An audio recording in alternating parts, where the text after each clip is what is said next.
What's happening? So I'm going to show you guys something. This is a little flute maker trick. Anybody that knows about tuning flutes, basically to make a note sharper, any of these notes sharper, you make the hole larger. What happens if you want to make the note more flat? Well, there's a trick that I use, okay? And that is two-part epoxy.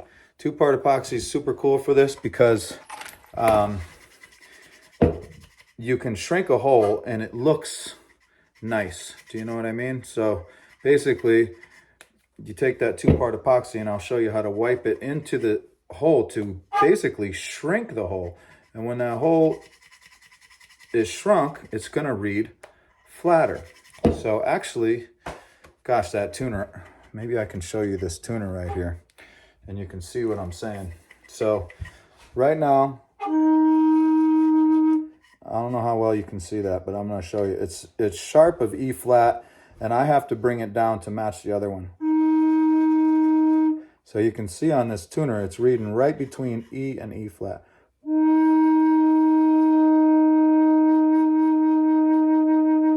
See that? So now I got some two-part epoxy, and I'm going to mix it.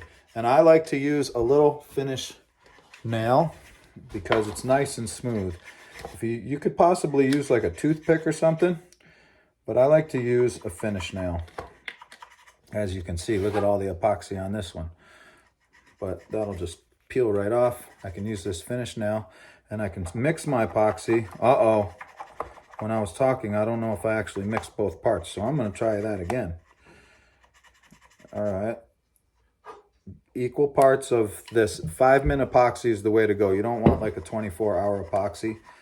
But I like to get a two-part epoxy. Tends to be more durable, and it should last basically forever.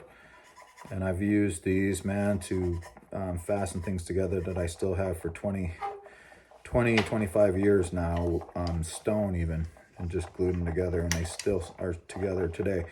So anyway, right here, I just got this little tray, and I'm mixing two-part epoxy right here.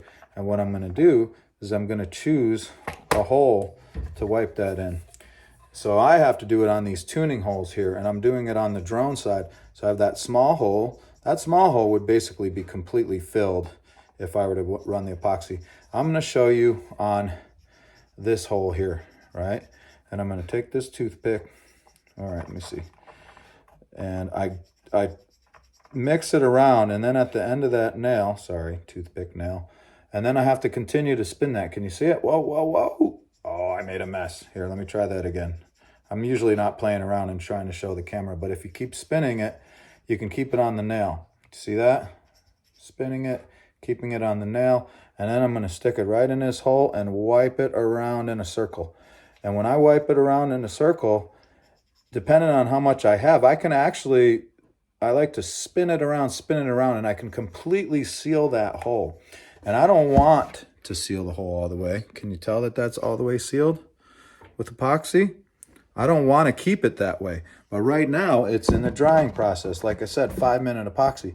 So depending on how flat I want this, do you know what I mean? Would probably depend on how long I would let that sit as a whole mass. And again, the way that you get that to be a whole mass just sitting in there is you spin it like this, and you can see it basically join on all sides, and then you pull that nail out and it should be able to stay.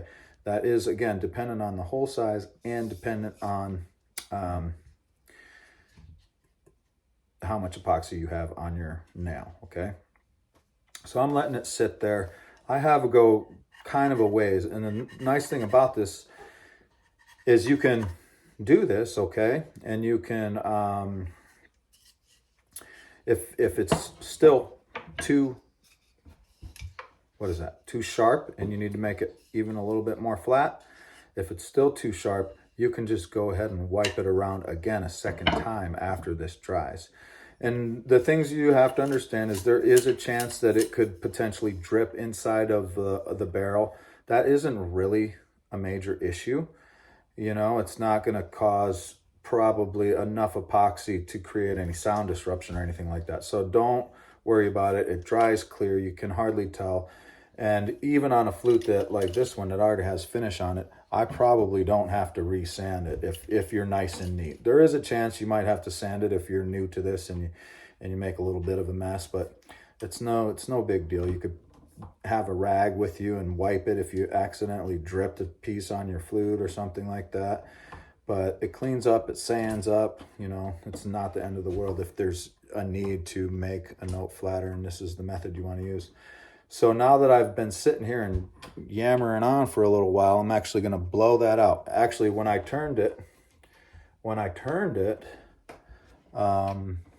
it popped. The little bubble in there popped. So now I'm just going to let it sit.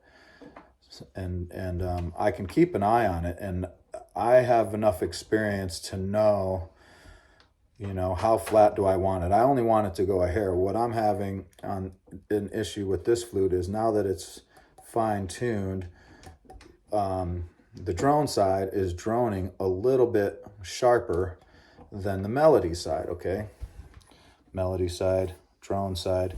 And so I'm trying to make it flat to match this. The other option would be to make the drone side sharper, but then I'm throwing the flute out of tune. So I'm trying to go a little bit closer to the E flat. I'm going to try to see if I got it balanced right now.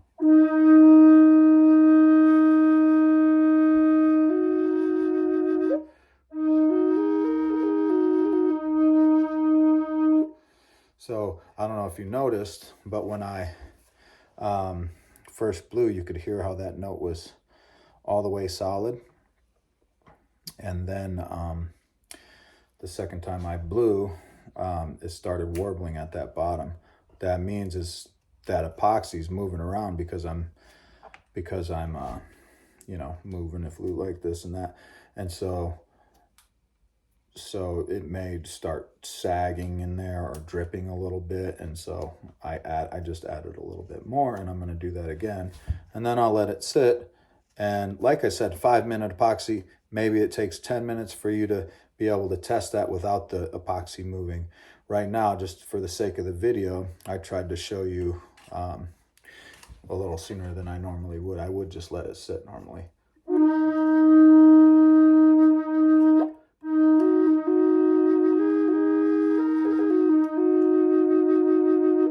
I'm liking where that is. So now I'm just going to let it sit and dry. I hope that helps one of you guys out and that you can use that little tuning tip. Okay, have a nice day.